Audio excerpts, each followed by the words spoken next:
Hey, hello guys, it's How to Tech Simplified, and today I'm going to show you how you can check all unfollows on your profile. Now it's a very easy process, so let's get straight into it.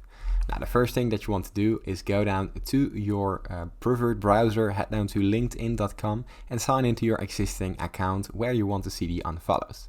Now from here you go down to the top right corner and open up your profile picture, where it opens up a drop down menu, and here we go down to the settings and privacy. Into the settings and privacy we have a load of options to choose from.